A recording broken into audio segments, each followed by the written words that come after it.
Last time on Dreams of Another Woman's Star. What hit us exactly? That's frankly the issue. Damage is consistent with a massive explosion just off the hull. One of the drones? That's just it. The 3 drones were a quarter kilometer away when we fired. Our sensors indicate 2 of them were destroyed. The 3rd one also appears to have exploded, but it was suddenly and inexplicably not in the same location. Instead of exploding far away from the ship, it collided with one of our missiles almost before it had fully left the barrel. There's no one here on the ship who shouldn't be, correct? Not unless you count the survivors of the EEGAC ship we picked up out of their escape pods. Say that again, slowly. The idea is that dark energy increases the space between things. That's why we're focusing it on this little tank of water. If we keep temperature and pressure the same, the volume of the water shouldn't change. But if it does, it's a good sign that we introduced more space between the water molecules. Harry, the volume went down. Not by much, but there's less water in the tank. Temperature and pressure are the same, so where did... Guys, is it relevant that my glasses just got wet? I am going to this interrogation on the off chance that they provide me with any tactical information. You are coming on the off chance that they provide any technical information. Hello. Gerda Lee, Commandant Alpha 761 Tango.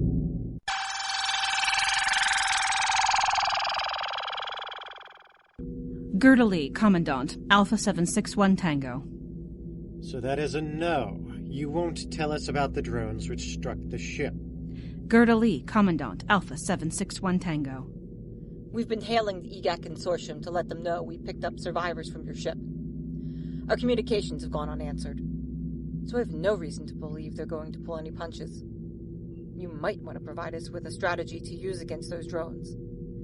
If we aren't lucky next time, and this ship goes down, you and the remainder of your crew will be joining us. Gerda Lee, Commandant, Alpha 769 Tango. Commandant, it's not just your life or the lives on board this ship. We collected almost a dozen life pods from the wreckage of your ship. Your casualties are already quite high. Do you want to make it a complete slaughter? Gerda Lee, Commandant, Alpha 769 Tango. It was 6-1 Tango a minute ago. Gerda Lee, Commandant, Alpha 76. Oh, stop it! You've been giving us the classic name, rank, and serial number. But EEGAC doesn't use serial numbers, do they? Congratulations. You've successfully collected some data about the EEGAC Consortium. Well done. You're truly master interrogators. Commandant. Oh, and you're not done yet. Wonderful. Actually, I think we might be. We came to you as the highest-ranked survivor, but I don't have time for this kind of recalcitrance. Shut her in the brig, and we'll have security interview the others. Good luck with that. We don't need luck. We just need one person who has something approaching survival instincts. They'll tell us everything they know. Probably true. Everything they know.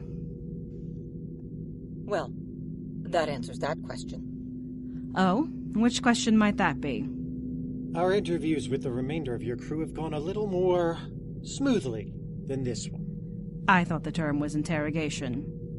We found it to be an astounding coincidence that your survivors are security officers and a handful of non-essential personnel. No engineers, no pilots, no one with any knowledge of how the ship or the drones functioned. It struck me as a pretty poor ship design. You generally want to have escape pods in a place where the people who make the ship go can escape. But then we examined the energy cells of your security officers' weapons. They were partially discharged. Hitomi didn't wish to believe that you would order your security forces to execute anyone who might have information about your ship before they got on board the escape pods. I was fairly certain. And the smugness in your answer about who else on your ship could give us the information we want has confirmed that rather definitively. So now I suppose I'm in for more of the Alliance's signature lectures on how inappropriate you think my priorities might be. No. This is where we leave. When you're ready to tell us what we want, you can inform our security team. Don't hold your breath. Can we go? I mean, she makes it sound like talking to someone who ordered the murder of her crew is something we want to do. We can go. She'll tell us eventually. Keep telling yourself that. Commandant, I'm going to disillusion you just a little bit. Not only will it save time, but it will provide me with more than a little personal satisfaction. You will talk to us. I know this. Because if you really were as fanatical about protecting the information as you want us to think, you wouldn't be here. You'd have stayed on your ship, or ordered one of your security officers to end your life. But you were too much of a coward for that. So when you finally figure out that the only way you get to stay alive is if this ship makes it through this mission, then you can reach out to us at any time.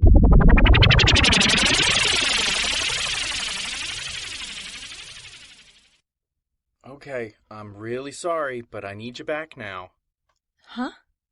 Dr. Astrid, I need you awake and in this reality. Nick bought us some time, but now you need to rejoin the land of the non-space people. You let me fall asleep? If it were up to me, you'd still be asleep. You were so excited you were incoherent. You would ask me half a question, find the answer before you finished the sentence, and then just use the word "oh" sporadically and with increasing emphasis for about 5 minutes. If you didn't go to sleep, I probably would have chloroformed you. Where would you have gotten chloroform? Okay, so not awake enough to understand hyperbole. Good to know. This is a glass of water. Drink this and wake up a bit more before the EEGAC people get here. What? I imagine it slipped your mind, but in addition to the day you may have made one of the greatest scientific breakthroughs in human history, today is also the day the bigwigs at EEGAC are here touring the building. Oh dear. There she is. I need coffee. You need a lot of things, but coffee's not on that list. We're looking for you to slow down and focus. Finish the water. Rub the sleep out of your eyes. Take a second to think back on what we've done today. If you were the kind of woman who wore makeup, I'd tell you to go fix it up. Do I look okay for meeting new people? Yeah, you probably don't want to focus on that. Dr. Astrid, Dr. London, is now a good time? By that he means, are we interrupting? No, not at all. We might have some really good news. So Nick tells us. This is Arthur Torvin, Vice President of R&D for EEGAC, and Mindy Peters is here from legal. So is it true there's been a big breakthrough on this project? Yes. No. All right. Sorry, I'm being pedantic. We had a result, an extremely positive result, but I wouldn't classify it as a breakthrough. You might do well to ask her if there's anything she would classify as a breakthrough, because my guess is the answer is nothing at all. He's probably right. This is possibly the weirdest part of the scientific process. The data from the experiment seems pretty clear, but it doesn't mean anything. Was there something wrong with the experiment? Not that I can tell. Then why do you say it doesn't mean anything? Or for that matter, why did you even do the experiment? Do you know who Pons and Fleischmann are? The scientists who declared that they had discovered cold fusion. So the concern is with the repeatability of the experiment, I take it? I don't follow. Dr. Astrid is a bit of a stickler when it comes to the scientific method. I don't pretend to understand most of her job. Or much of any of it, if I'm being honest. But the part I definitely understand is what it takes before Dr. Astrid will say you've proven anything. Until someone else runs the same experiment and gets similar results, this isn't a successful experiment. I'm not prepared to die on that same hill, by the way. I will call this a breakthrough and refer to any future tests as confirmation that this absolutely worked. But it's absolutely necessary to retest this. If someone designed a new plane, and they said they got it to fly one time, would you build 10 more of those planes? Or would you want to be sure that it wasn't the kind of plane that can only fly once? So, yes, Mindy, it's 100% necessary. I get your point. This is the dark matter experiment we were talking about earlier? Dark energy. And those are different? I'm just going to say the word yes, because we can explain the difference, but I'm not sure you care all that much. Not especially, now that you mention it. I seem to recall there's not any government funding behind this research. Am I right? None at the moment. This was supposed to be a proof of concept before we put together the grant proposal. But I think we jumped from looking at the stars to having a working lunar module. Potentially. I'm okay with a potential lunar module when we've put almost nothing behind this project yet. Just one other question. What kind of regulations are there for working with dark energy? At this point, we haven't exactly proven this is really dark energy. But we can work on designing experiments to prove that once the technology is shown to have reliable results. At that point... If this is dark energy, then it's not a force anyone's ever used before. I don't see how there could be any regulations. I see.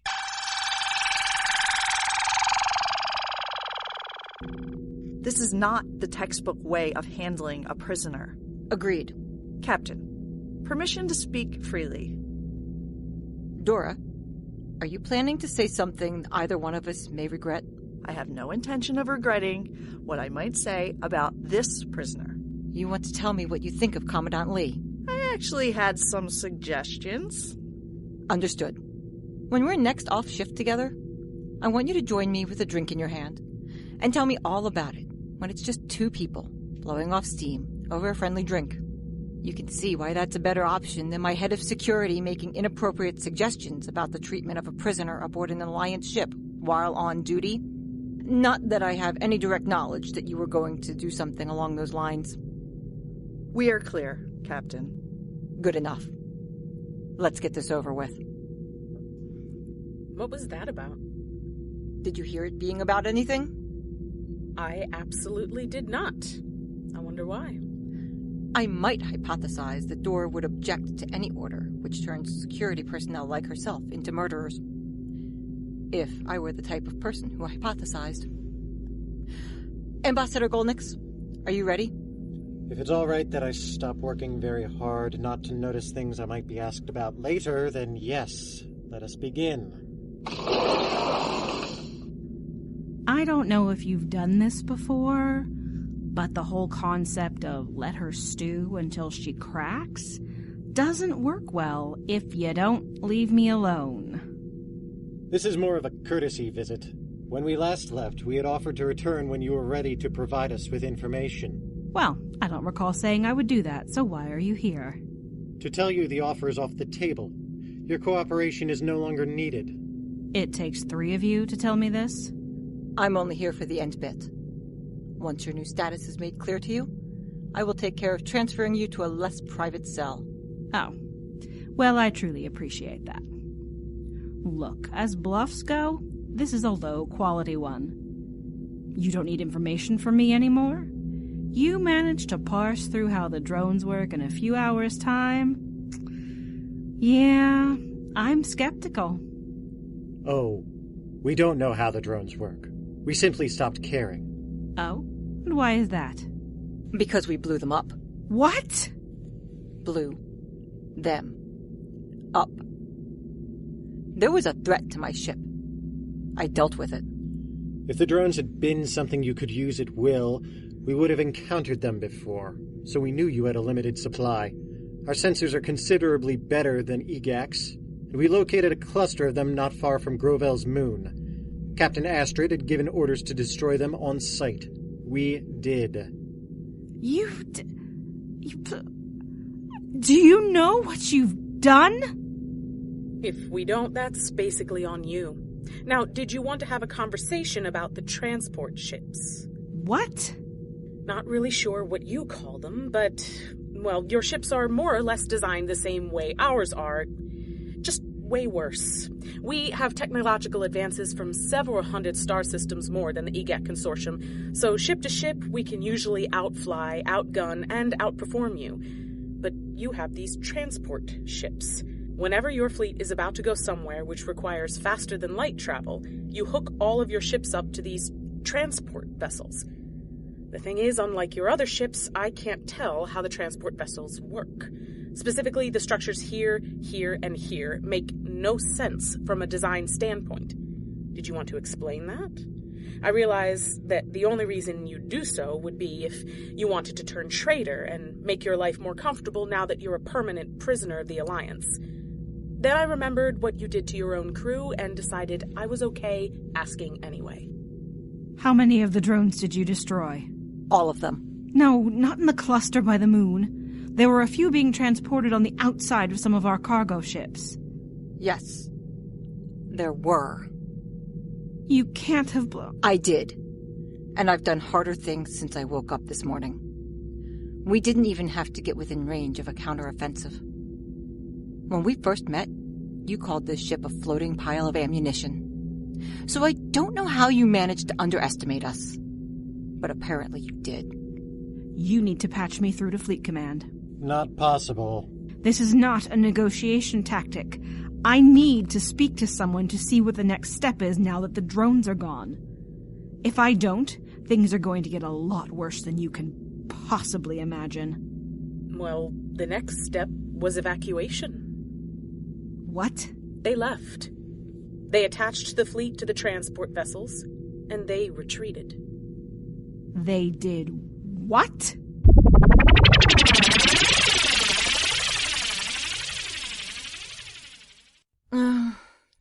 Hey, I'm still supposed to wake you if I find you having the visions, right? Delusions. We should probably start calling them that. You sure? No. So you've been home long enough to take a nap. That's an outlier. Something happened? A lot of somethings. An experiment gave us a result we didn't expect. A good result? Bad? Weird? Did something happen with the new owners? It was better than we could have expected. The results haven't been confirmed, but all the data... I don't want to get my hopes up, but Harry and I might have cracked dark energy. Well, you sound way too surprised for someone who's been trying to do exactly that for almost as long as we've been married. I know. I just... Never quite got around to believing in yourself the way everyone who knows you does? I guess not. But then things got weird. Weird how? So, there aren't currently any regulations in the use of dark energy. I guess for the same reasons there's no regulations on the using of a magic wand. They never expected to need them. But the thing is, the new owners are convinced there will only be no regulations until word gets out. So, they might just never let word get out. Wait, what does that mean? With the non-disclosure and non-compete clauses in my contract, it means I can't tell anyone. Technically, I wasn't even supposed to tell you. Honey, I may have made a discovery which could earn me a Nobel Prize. Except it won't. Because if EEGAC gets their way, no one will ever know about this. You have been listening to Dreams of Another Woman's Star, Episode 4, Name, Rank, and Serial Number. Produced by Seat of Our Pants players, written and directed by Dan Wenzel. Captain Astrid and Dr. Amy Astrid were Andy Gastongi. Gerta Lee was Brianna Kubi. Ambassador Gulnix was Andrew Dell. Hitomi was Rebecca Scheimer. Dr. Harry London was Aaron Manka-White. Nick was Rick Tennant. Arthur Torvin was Ray Greenlee. Mindy Peters was Liz Music. Dora was Dana Bonner Andreessen. Anthony Astrid was Adam Gastongi.